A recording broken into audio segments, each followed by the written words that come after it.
महाशिवरात्रि का पर्व आने वाला है और आप घर में महाशिवरात्रि की पूजा कैसे कर सकते हैं वो पूजा विधि मैं आपसे शेयर करने जा रही हूँ। सबसे पहले आप सभी को शिवरात्रि पर्व की बहुत बहुत शुभकामनाएं। ये शिवरात्रि हम सब के जीवन में सुख समृद्धि और ऐश्वर्य लेकर आए। तो चलिए वीडियो शुरू करते हैं। अब मैं पूजन सामग्री बताने जा रही हूँ। पूजा के लिए अगर आपके घर में शिवलिंग है तो बहुत अच्छा है। अगर शिवलिंग नहीं है तो आप इस तरह से मिट्टी की आकृति बना सकते हैं। मैंने 3 मिट्टी की आकृति बनाई है, भगवान शिव, माता पार्वती और गणेश जी की। हमेशा भी शिव भगवान की पूजा करते हैं तो साथ में माँ पार्वती और गणेश जी की भी पूजा करते हैं।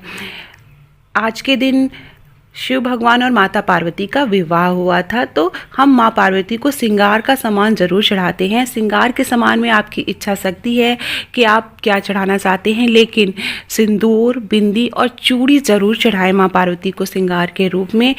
और सिंदूर सुहाग लेने की भी प्रथा है। चूँकि माँ पार्वती का विवाह हुआ था तो ये सारी चीज़ें ज़रूर चढ़ानी चाहिए। साथ में भगवान शिव का अभिषेक किया जाता है। तो जो मैंने मिट्टी की प्रतिमा बनाई है उसी में मैं भगवान शिव का अभिषेक करूँगी। इन प्रतिमाओं को पूजा के बाद अगले दिन आप विसर्जित कर सकते हैं। अभिषेक करने के लिए हमें चाहिए जल ले सकते हैं या दूध ले सकते हैं। साथ में देसी घी चाहिए, देसी घी, शक्कर, दही, शहद। तो ये सारी चीज़ें जो है अभिषेक करने के लिए चाहिए। देखिए ये दूध है और चावल चाहिए अक्षत के रूप में। अष्टदल कमल स्थापित करेंगे, कलश स्थापित करेंगे तो उसके लिए चावल चाहिए। कपूर, शहद, रोरी। बहुत से लोग हल्दी चढ़ाते हैं, लेकिन हल्दी शिव भगवान को नहीं चढ़ानी चाहिए, तो उसकी जगह आप विभूति चढ़ा सकते हैं। भगवान शिव को विभूति ज़रूर चढ़ानी चाहिए। ये देखिए, ये भोलेनाथ को विभूति जरूर चढ़ाई जाती है। ऐसा माना जाता है भोलेनाथ पूरे शरीर में विभूति लगा के रखते हैं, तो पूजा के दिन इसे जरूर शामिल करें। कोई मीठी चीज़ अपने हाथों से अगर आप बना सकते हैं तो वो प्रसाद में भोग जरूर लगाएं। लाल रंग और सफ़ेद रंग का फूल जरूर शामिल करें। और पूजन सामग्री में शमी की पत्ती और धतूरा ये सब शामिल करें। साथ में बेलपत्र, धतूरे का बीज और बेर जरूर चढ़ाए जाते हैं। साथ में आपकी इच्छा शक्ति है, फल फूल आप जो चढ़ाना चाहें वो चढ़ा सकते हैं। तो पूजा के लिए मैंने एक चौकी ली है और उस पर लाल रंग का कपड़ा बिछा दिया है। इसके ऊपर मैं पूजा करूंगी। फिर उसके बाद हम गंगा जल से छिड़काव करेंगे, शुद्ध करेंगे उस स्थान को। उसके बाद भगवान शिव, माँ पार्वती और गणेश जी के शिव परिवार की अगर कोई प्रतिमा है या फोटो है आपके पास तो उसे स्थापित करेंगे। उसके बाद पूजा शुरू करेंगे। सबसे पहले हम कलश स्थापित करेंगे। कलश स्थापित करने के लिए चावल से हम अष्टदल कमल बनाएंगे। अष्टदल कमल बनाना बहुत आसान है। इस तरह से चावल का गोला बनाएंगे, घेरा करेंगे और फिर इस तरह से उंगलियों की सहायता से हम 8 पत्तियां बना देंगे इसमें। तो किसी भी पूजा में कलश स्थापना का विशेष महत्व होता है। ऐसा माना जाता है कि कलश स्थापित करने से ही पूजा पूरी होती है, तो ये ज़रूर करें।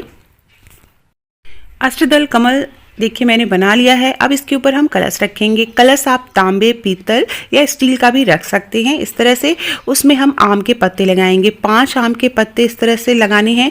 उसके ऊपर आप एक कटोरी रखेंगे और कटोरी में चावल भर के रखेंगे और जो जल है उसमें जो है कुमकुम डालेंगे, अक्षत डालेंगे, फूल डालेंगे और आप चाहें तो 1 रुपए का सिक्का भी डाल सकते हैं।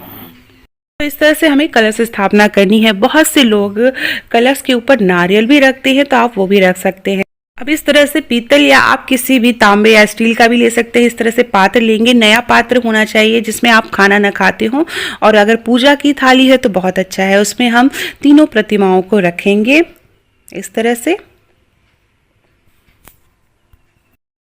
अब सबसे पहले हमें गणेश भगवान जी की पूजा करनी है, उन्हें जल अर्पित करना है।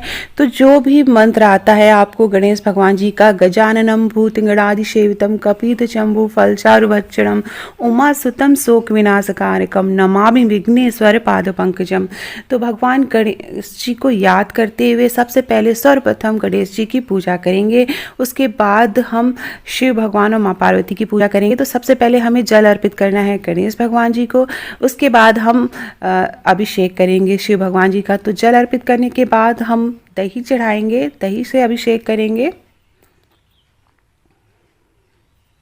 और एक एक करके हम सारी चीज़ें से अभिषेक करेंगे। देसी घी, फिर शक्कर, फिर शहद और फिर स्नान कराएंगे दूध से। अगर आप दूध से स्नान कराना चाहते हैं, नहीं तो आप जल से भी स्नान करा सकते हैं। दूध या जल जो भी आप भगवान को अर्पित करें उसमें आप गंगा जल ज़रूर शामिल करें, थोड़ा सी कुछ बूंदे गंगा जल की ज़रूर डालें। तो एक एक करके भगवान शिव का हम अभिषेक करेंगे। सच्चे मन से जब भी हम पूजा करते हैं तो हमारी प्रार्थना भगवान ज़रूर सुनते हैं। और इस शिवरात्रि को विशेष योग लग रहा है, तो इस शिवरात्रि पर अगर हम विशेष पूजा करें तो हमारी जो भी मनोकामना होगी वो ज़रूर पूर्ण होगी। एक बात का हमेशा ध्यान रखें, जब भी आप घर में कुछ विशेष इस तरह की पूजा करें तो बच्चों को ज़रूर शामिल करें, इससे बच्चों में भी अच्छे संस्कार आते हैं, पूजा पाठ में उनका भी मन लगता है। उसके बाद अभिषेक करेंगे, स्नान कराएंगे, दूध चढ़ाएंगे और फिर अंत में हम गंगा जल या जल अर्पित करेंगे भगवान को। अब उसके बाद हम कुमकुम लगाएंगे। भगवान गणेश को सबसे पहले कुमकुम लगाएंगे, उसके बाद जो हमने कलश स्थापित किए हैं वहाँ पे कुमकुम अक्षत चढ़ाएंगे। जो प्रतिमा हमारे सामने रखी है उनकी पूजा करेंगे, उसमें भगवान शिव, माता पार्वती, गणेश जी को हम कुमकुम लगाएंगे, अक्षत चढ़ाएंगे। जो हमने प्रतिमाएं बनाई हैं उनमें भी हम कुमकुम और अक्षत चढ़ाएंगे। माँ पार्वती को कुमकुम की जगह सिंदूर चढ़ाना है, वो अभी हम बाद में करेंगे। तो इस तरह से जैसे आप पूजा करते हैं उसी तरह हम पूजा करेंगे। पूजा करते समय ओम नमः शिवाय, ओम गणेशाय नमः का उच्चारण जरूर करते रहें, मंत्रों का जाप करते रहें। भगवान शिव को विभूति जरूर चढ़ाएंगे। उसके बाद हम फूल माला अर्पित करेंगे। माँ पार्वती को सिंदूर चढ़ाएंगे। सिंदूर आपको अच्छे से चढ़ाना है क्योंकि आप पूजा के बाद आपको सुहाग लेना है, तो चुटकी भर सिंदूर जरूर चढ़ाएंगे। भगवान गणेश को भी आप सिंदूर चढ़ाएंगे। माँ पार्वती को सिंदूर चढ़ाते समय आप 5 या 7 बार सिंदूर चढ़ाएं। जो सामने फोटो है उस पर भी लगाएंगे। कार्तिकेय भगवान जी की भी पूजा की जाती है, जैसा कि मैंने बताया शिव परिवार की पूजा की जाती है। भगवान गणेश को दुर्वा चढ़ाएंगे और भगवान शिव को हम बेलपत्र चढ़ाएंगे। बेलपत्र में आप विशेष ध्यान दें, 3 पत्तियां साथ में होनी चाहिए और कहीं से कटी फटी नहीं होनी चाहिए। छोटी छोटी पत्तियां हो तो अच्छा है। 11 या 21 इस तरह से बेलपत्र चढ़ाना होता है। फूल चढ़ाएंगे भगवान गणेश को। माँ पार्वती को लाल रंग का फूल चढ़ाएंगे। भगवान शिव को सफेद रंग का फूल चढ़ाएंगे। जो सामने प्रतिमा रखी है वहां पर फूल माला चढ़ाएंगे और जो हमने कलश स्थापित किया है उनकी भी पूजा करेंगे, वहां पे भी हम फूल चढ़ाएंगे। तो इस तरह से सब हमें अब फूल अर्पित करना है। उसके बाद भगवान शिव को धतूरा, समी की पत्ती और बेर, जो भी चीज़ें आप पूजा सामग्री आपको किसी भी फूल की दुकान पे मिल जाती है शिवरात्रि के दिन, तो वो सारी चीज़ें आप ज़रूर चढ़ाएं, पूजा में शामिल करें। धतूरे का बीज हमेशा खोल के चढ़ाना चाहिए। जितने भी आप बेलपत्र चढ़ाएं तो ओम नमः शिवाय का उच्चारण करते हुए चढ़ाएं। हो सके तो बेलपत्र में आप कुमकुम ज़रूर लगा के फिर चढ़ाएं। तो जैसा मैंने बताया बेलपत्र जो है वो ऑड संख्या में होना चाहिए, जैसे कि आप 11 या 21 बेलपत्र इस तरह से आप चढ़ा सकते हैं। तो भगवान शिव की पूजा में बेलपत्र का विशेष महत्व है। इस समय धतूरे के बीज मिलते हैं, धतूरा ज़रूर चढ़ाते हैं, धतूरे की पत्ती चढ़ाते हैं और जो भी फूल कनेर का फूल होता है वो चढ़ाते हैं। शमी की पत्ती चढ़ाएंगे। तो सच्चे मन से पूजा करनी है। इस तरह से लाल रंग का वस्त्र आप भगवान को पहनाएंगे इस तरह से। इसके बाद माँ पार्वती को श्रृंगार का सामान चढ़ाना है। जैसा कि मैंने बताया, आपकी इच्छा पे है। बिंदी, सिंदूर और चूड़ी ज़रूर चढ़ाएं। ये विशेष है, सुहाग का सामान है। बाकी आपकी इच्छा है, जो भी चीज़ें आप चढ़ाएं उसे आप बाद में किसी सुहागिन को या पंडिताइन को आप दान दे सकते हैं। इसके बाद जब पूजा हो जाए तो प्रसाद के रूप में एक बिंदी आप खुद लगाएं और चूड़ी यहाँ से सुहाग के रूप में ले सकते हैं। उसके बाद दीपक जलाएंगे, घी का दीपक जलाएंगे या आप तिल के तेल से भी दीपक जला सकते हैं। धूपबत्ती जलाएंगे, अगरबत्ती जलाएंगे और पूजा करेंगे। दीपक जलाने के बाद आपको जो भी पढ़ना है, जैसे चालीसा पढ़नी है, शिव चालीसा पढ़नी है, माँ पार्वती की पूजा करनी है, भजन कीर्तन करना है या कोई मंत्र आता है, कोई जाप करना है, तो वो आप कर सकते हैं। उसके बाद आप आरती पढ़ेंगे। अगर आप शिवरात्रि का व्रत हैं तो शिवरात्रि व्रत कथा ज़रूर पढ़ें।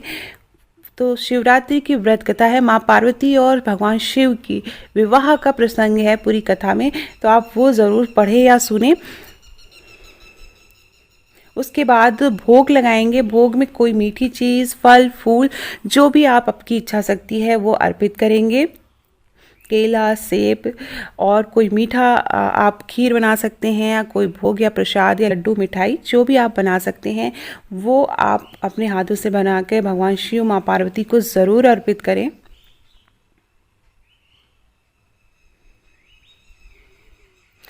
तो इस तरह से हम महाशिवरात्रि पर घर में ही पूजा कर सकते हैं। आरती में घर के सभी लोगों को शामिल करें, मिल के आरती करें। उसके बाद आरती सबको दें, भगवान को आरती दें, उसके बाद सबको आरती दें। उसके बाद अंत में क्षमा प्रार्थना करेंगे। कोई भूल चूक हुई हो तो भगवान हमें माफ़ करिएगा। फिर सुहाग लेंगे। सुहाग लेने का तरीका मैंने बताया है। जो भी सिंदूर आपने 5 या 7 बार चढ़ाया था उतने बार अपने माथे पे लगाएंगे। फिर हाथ धोकर वापस आप 7 या 5 बार सिंदूर चढ़ाएंगे। तो इस तरह से सुहाग लिया जाता है।